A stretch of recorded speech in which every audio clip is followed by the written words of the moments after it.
The roast sits in the center of my parents' polished oak dining table like a prize, perfectly browned and surrounded by rosemary sprigs. Dad's carving knife glints under the chandelier as he slices with practiced precision, the same methodical movements I've watched since childhood. Mom's crystal glasses catch the light, arranged at perfect intervals around her prized Wedgwood china. "Miranda, would you like dark or white meat?"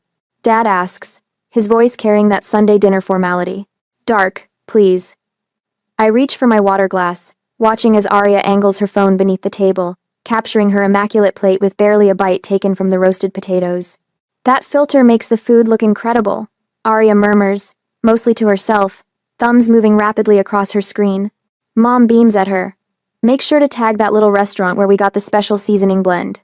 I take a bite of meat, perfectly tender. The familiar Sunday ritual unfolds, Mom discussing her garden club politics, Dad offering measured commentary on the neighborhood association's latest dispute. I contribute when asked about my environmental projects, but the conversation inevitably gravitates toward Arya's growing social media presence. 20,000 new followers this month, she announces, not looking up from her screen. "That's wonderful, sweetheart," Mom says, squeezing Arya's hand. Dad clears his throat then, setting down his knife with deliberate care. The sound shifts something in the room's atmosphere. Mom straightens, exchanging a quick glance with him. "We have an announcement to make," Dad says, folding his hands on the table's edge. The roast suddenly tastes like sawdust in my mouth. Their announcements have rarely brought good news my way. "We've officially transferred the lake house into Arya's name," Dad says, his voice carrying the same tone he uses for quarterly business presentations. "From now on, it's hers." My fork freezes midway to my mouth. The dining room continues to exist around me, the gleaming silverware, the hum of the air conditioning, the tick of the grandfather clock in the hall, but sound recedes as if I've been dunked underwater. Mom's face glows as she reaches for Arya's hand again. "We're so excited for you, sweetheart." Arya immediately grabs her phone, angling it for a selfie with our parents. "This is going to be perfect for my summer content series." I set my fork down with careful precision, afraid that any sudden movement might shatter something: the crystal, the china, my composure, the lake house, my lake house. The place where I learned to fish at 5, Dad's hands guiding mine as I held the rod at dawn, mist rising off the water. The dock I helped rebuild when I was 14, spending the entire summer measuring boards while Dad taught me to use the circular saw. The place where I swam every morning before anyone else woke, claiming those quiet moments as mine alone. "Miranda? Miranda?" Mom's voice cuts through my thoughts. "Did you hear what your father said?" I look up, finding 3 sets of eyes on me. I heard. "You already have your condo, dear," Mom says, her tone sliding into the practiced reasonableness I know too well. The lake house fits Arya's lifestyle better. Her followers love those lakeside sunrise posts. "Your sister can really use the place," Dad adds practically, refilling his wine glass. "Your environmental work keeps you in the city anyway." Arya offers what I suppose passes for a sympathetic look, though it doesn't reach her eyes. "I'll take good care of it, sis." I set my napkin beside my plate, smoothing it flat. "I spent every summer there since I was 5, I say, my voice quieter than intended. "I'm the one who helped Dad rebuild the dock." Mom waves her hand dismissively. "That was ages ago, honey. Arya's been the one making use of it these past few years." "Speaking of making use," Arya interjects, "I just got the most amazing sponsorship deal with that outdoor furniture company. They want me to showcase their new line at the lake house next month." And just like that, we've moved on.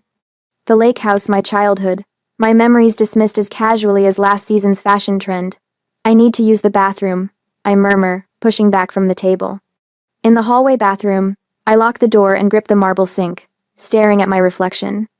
The woman looking back has my gray-blue eyes, my father's straight nose, my mother's high cheekbones, but her expression is foreign, stunned, hollow. I splash cold water on my face, the shock of it grounding me. Water drips down my chin as memories flood through me. Dad teaching me to bait a hook with hands still small enough to need his help. Swimming out to the floating dock while stars still hung in the pre-dawn sky. The quiet hours spent fishing beside my father before Arya even woke up. When I return to the dining room, they've moved on completely. Arya has her phone propped against the crystal water pitcher, filming a celebratory toast to new beginnings at the Evans Lake House. Mom raises her champagne glass. "When did champagne appear?" To Arya. Dad adds, his glass catching the light. "Miranda, come join us." Mom motions, her voice carrying that edge that means compliance is expected. "Just for a quick family shot." I step into frame, muscles stiff as I force my lips into what might pass for a smile. The champagne tastes like vinegar when I sip it. Later, driving home alone through Minneapolis streets gone quiet with Sunday evening stillness, I grip the steering wheel until my knuckles turn white. The weight of invisibility crushes down on my chest, making it hard to breathe. 30 years of existence, 15 summers of memories, countless dawns spent on that dock, all erased with a single announcement over Sunday roast. They've given away more than property. They've handed over the only piece of my childhood that still felt like mine. My phone pings at 11 that night. I'm curled on my condo sofa, wrapped in the faded quilt my grandmother made, still trying to process the dinner bombshell. The notification glows in the dim light. Aria Evans has tagged you in a story. A familiar dread pools in my stomach as I tap the screen. Her Instagram story splashes across my phone. A professionally filtered sunset over the lake. Aria perched delicately on the edge of the dock, legs dangling just above the water she never actually enters. The lake house, my childhood dream come true, reads the caption, followed by a string of heart emojis and hashtags. I scroll through the comments, dozens pouring in from her followers. Oh my god, so gorgeous, you totally deserve this. Your happy place, can't wait to see what you do with it. That dock view is everything, blessed. Not a single mention of my connection to the property. Not one acknowledgement that I existed in that space for 25 years before it became Aria's content backdrop. In the span of a few filtered photos, my childhood has been digitally erased. I toss my phone onto the cushion beside me and press my palms against my eyes until stars burst behind my eyelids. The quilt slips to the floor as I stand, moving with sudden purpose toward my hall closet. The storage boxes are stacked in the back corner, labeled in my neat handwriting. I drag out the one marked Lake House Childhood, coughing slightly at the dust that rises when I pull off the lid. Inside, dozens of photos spill out, not filtered or posed, but genuine moments captured over 15 years. 6-year-old me, gap-toothed and grinning, holding up a smallmouth bass nearly half my size.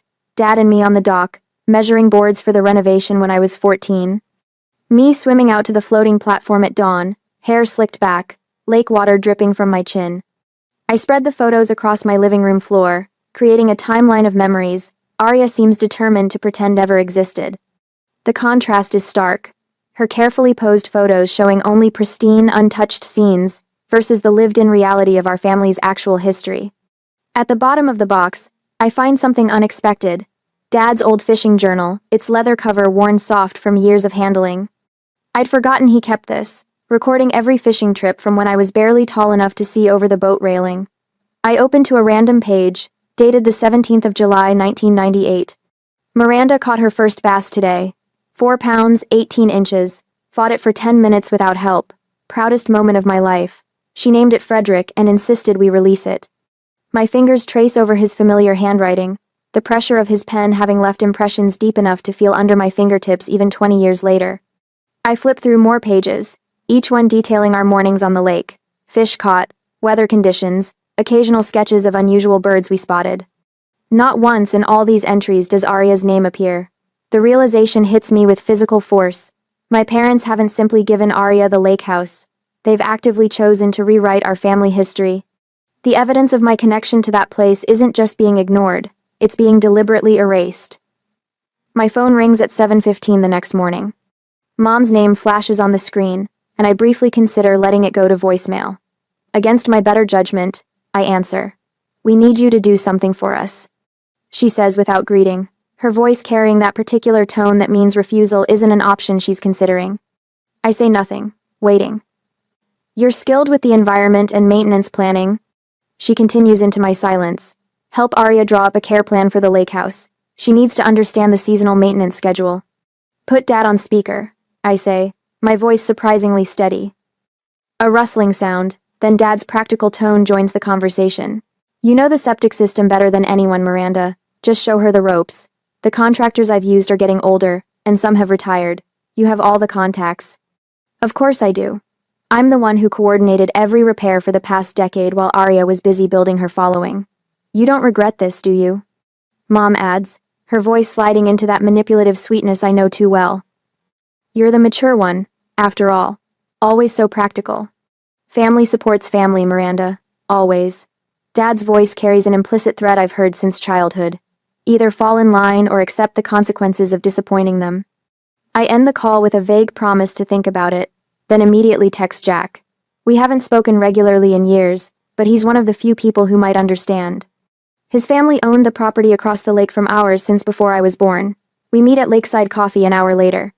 Jack looks largely the same as he did in high school, a little more weathered around the eyes, his dark hair now sporting threads of silver at the temples. Wait, they gave the lake house to Arya? His coffee mug halts halfway to his mouth, but she hardly ever went there as a kid. I remember you out fishing every morning. Don't think I saw Arya there more than a handful of times, and even then she never left the house. The validation of my memories from someone outside the family lands like a life preserver thrown to a drowning person. I'm not crazy. I'm not misremembering. The childhood I recall actually happened.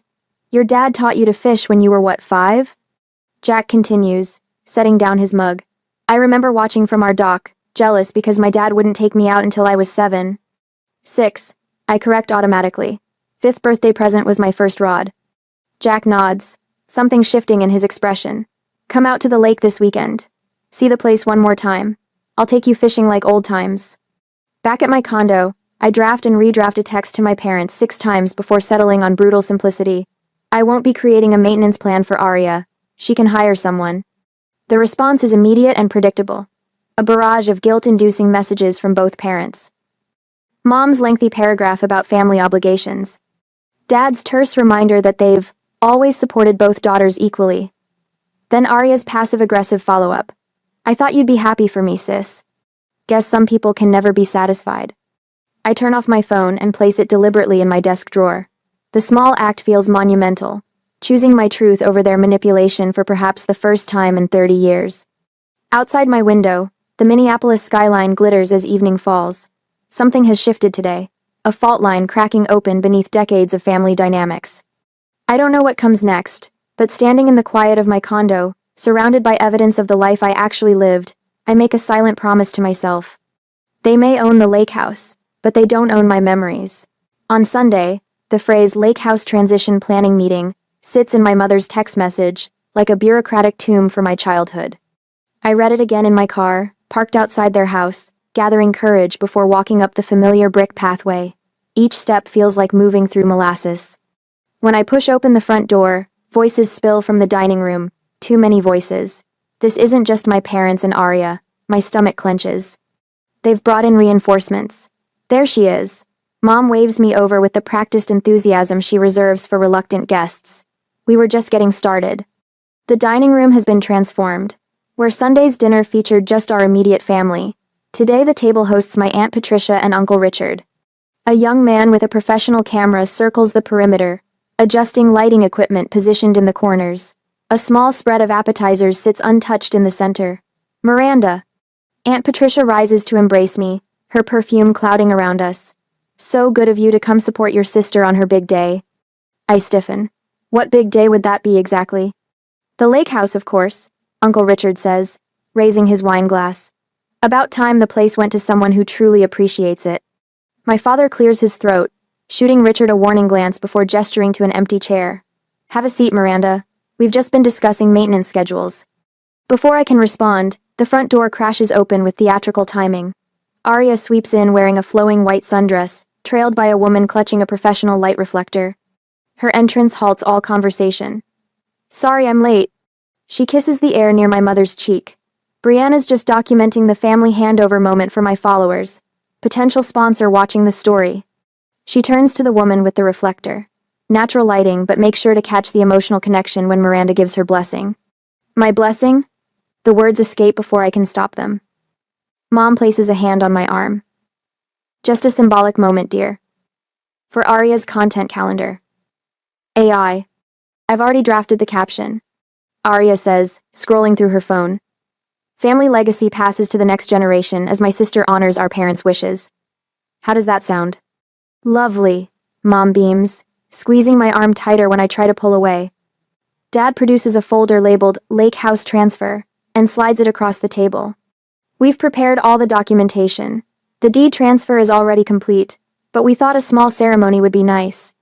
You're giving the lake house to Arya. It's done? My voice sounds distant even to my own ears.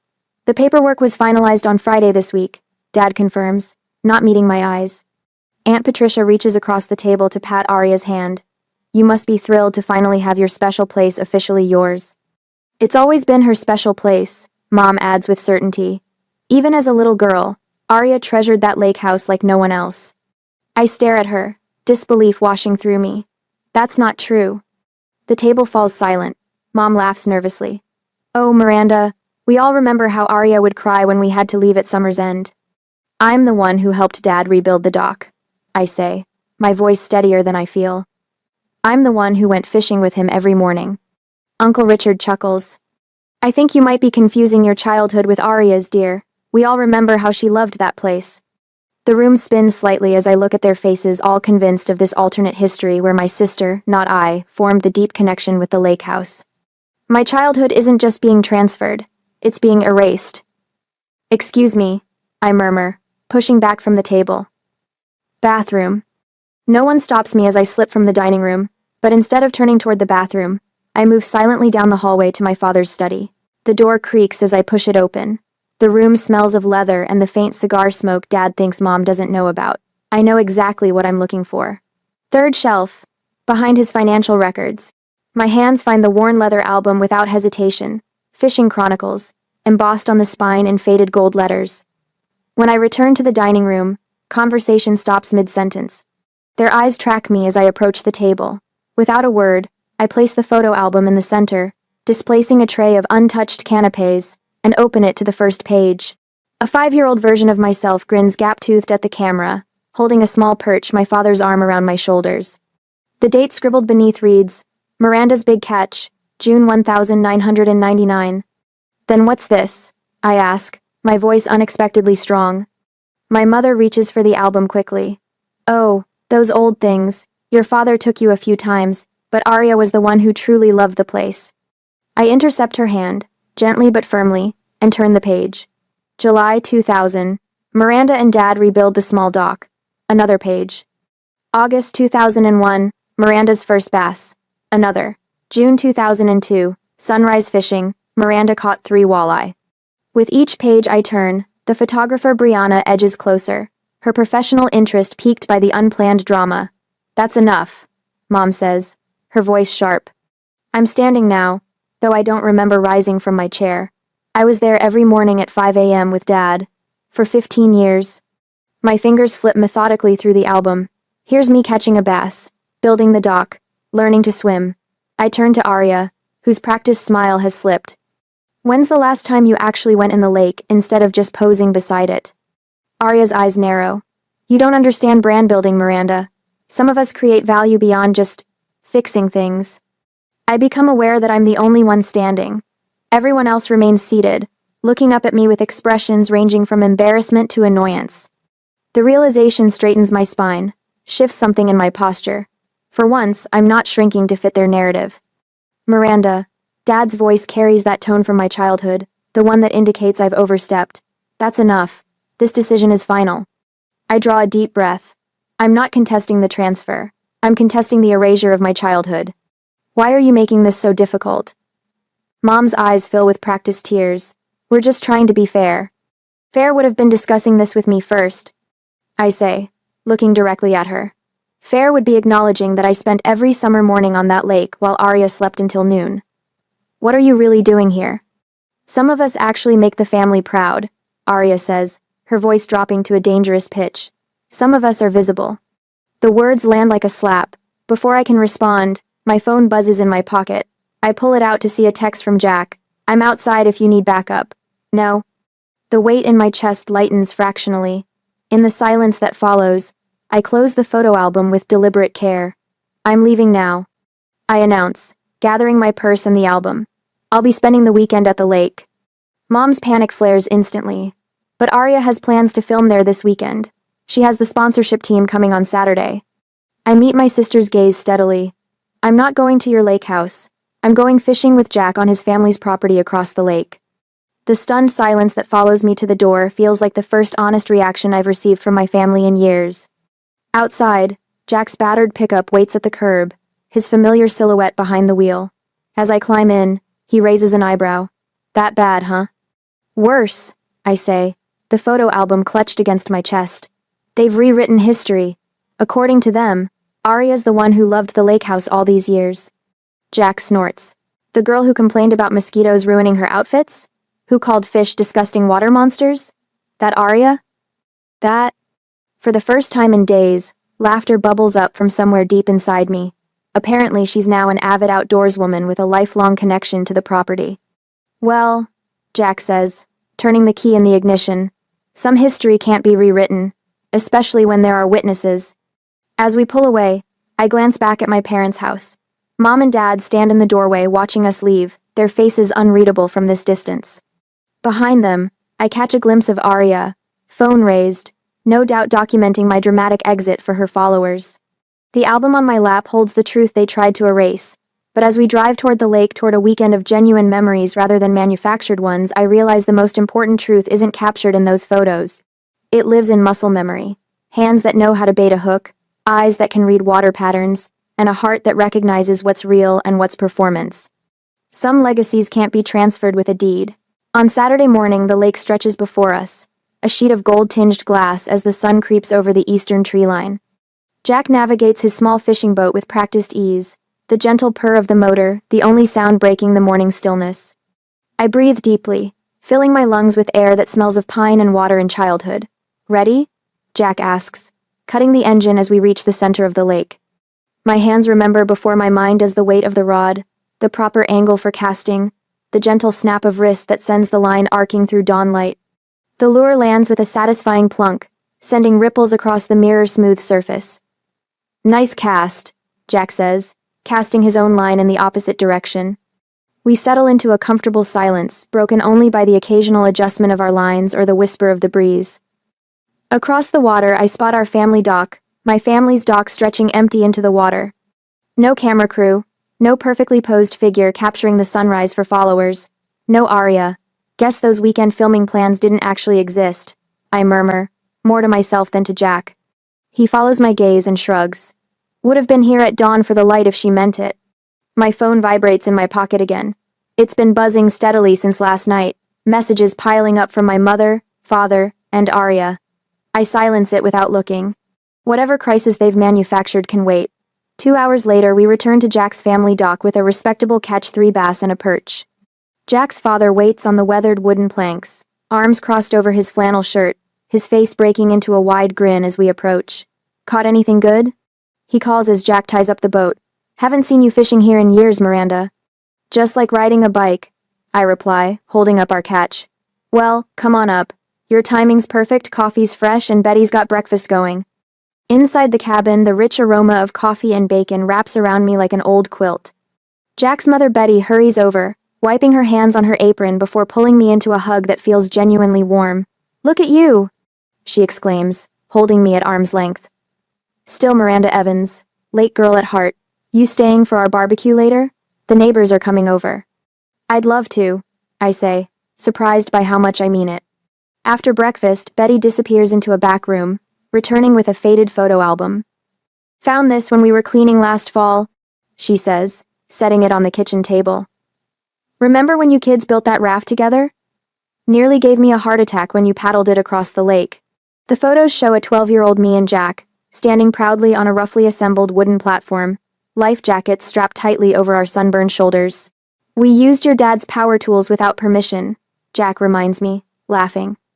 Worth the grounding, I reply, tracing the edge of the photo with my fingertip. As morning shifts to afternoon, neighbors arrive bearing covered dishes and fishing stories. Every other person seems to remember me, asking about my environmental work, reminiscing about summers past. For the first time in years, I feel visible not as an afterthought or a convenient resource, but as a person with history and substance. The sound of another boat motor cuts through the cheerful conversation. Heads turn toward the lake, where a sleek rental approaches the dock. I recognize it immediately. Miranda, Arya calls as the boat draws closer. Her voice carries the practiced concern of someone aware they're being filmed. Behind her, a man with a professional camera adjusts his focus. I've been looking everywhere for you. Mom and Dad are worried sick. Jack's father moves to stand beside me, followed by his neighbor Bill and several others, forming a loose semicircle at the edge of the dock. I told them exactly where I was going. I reply, loud enough to be heard across the water but calm enough to contrast with Arya's dramatic tone. I'm spending the weekend with people who actually remember my childhood. Arya's camera-ready smile falters.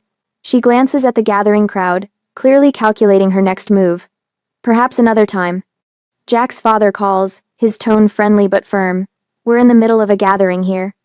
With nowhere to dock and no invitation forthcoming, Arya has no choice but to retreat, her boat turning in a wide arc back toward the family property. Later, checking my phone, I find a direct message from my father rare enough to be notable. Your mother is upset. Please come back and we can discuss this like adults. Below it, a notification. Both parents now follow Jack on social media. Checking his profile, I see his latest post, a genuine, unposed photo of us with our morning catch. Great morning fishing with my oldest friend Miranda, just like we did every summer growing up at the lake. The comments flow beneath it, neighbors and lake regulars confirming our shared history. Remember when Miranda caught that record bass? Still the lake record, isn't it? Those two were inseparable every summer. I slip my phone back into my pocket and accept a beer from Jack's father, deciding in that moment to stay the entire weekend. Tonight, they're planning a bonfire. Tomorrow, more fishing. None of it will be photographed for followers or filtered for maximum engagement. None of it needs to be. As the sun begins its descent, casting long golden fingers across the water, I realize something profound. They may own the lake house now, but they can never own the lake itself, or the memories it holds.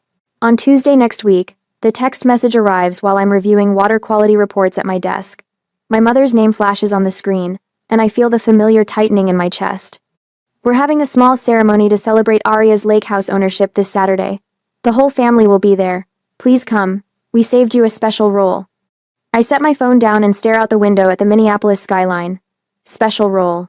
The words hang in the air like storm clouds. 20 minutes later, my phone rings. Mom's voice comes through with forced cheerfulness. Did you get my message about Saturday? I did, I answer, keeping my tone neutral. What's this special role you mentioned? A pause. Well, we thought it would be symbolic if you officially handed over the keys to Arya. Just a small gesture for the family. 8. Keys I never possessed for a house I helped maintain for 15 years. My fingers grip the phone tighter. And who exactly is coming to this ceremony? Just family, she says quickly. Too quickly. Your Uncle Robert and Aunt Martha are flying in from Arizona. Cousin Sarah and her husband. A few others. I open my laptop and navigate to Arya's Instagram page. Her latest post jumps out immediately. Family Legacy Celebration. Watch live. This Saturday I'll be accepting ownership of our cherished family lake house in a special ceremony. Join me for this meaningful family moment. Family Legacy. Live stream. Lake House Life. The comments section overflows with congratulations and promises to watch. 3,000 likes already. My phone buzzes with another call before I can respond to Mom. Aunt Martha's name appears on the screen.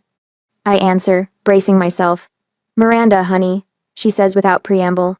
What's this I hear about you being difficult about Arya's special moment? The accusation lands like a slap. I haven't even responded to my mother's invitation yet. I just got the invitation 20 minutes ago, Aunt Martha. Well, your mother says you've been very upset about the whole thing. We're all flying in to support Arya, and it would look terrible if you weren't there to hand over the keys. I close my eyes. The family narrative machine is already in full swing. Later that evening, Jack sits across from me at my kitchen table, his fingers wrapped around a mug of coffee. So what are you going to do? He asks after I explain the situation. I stare down at the scattered photographs I've pulled from storage. My 5-year-old self proudly holding up a fish nearly as big as my arm. Dad and me knee-deep in water, measuring boards for the dock repair. Morning fog rising off the water as I swim toward the floating platform. Is it the house you want back, or what it represents? Jack asks quietly. The question cuts through my tangled thoughts. I don't need the house, I realize aloud. I need them to acknowledge that my history there was real. I gather the photos carefully and slide them into a large envelope. From my desk, I pull out stationery and a pen. I'm writing them a letter. I tell Jack. I'll include these photos, not for social media, not for their ceremony, just for them to know what the lake house really meant to me. Jack nods. And Saturday? I look up at him, feeling the certainty settle in my bones. I won't be there. Saturday morning dawns clear and bright. Instead of driving to my parents' lake house, I'm at Lake Harriet, with 3 colleagues from my environmental engineering firm. Lisa from the watershed management team adjusts her fishing cap, while Mark and Devin unload the cooler from the truck.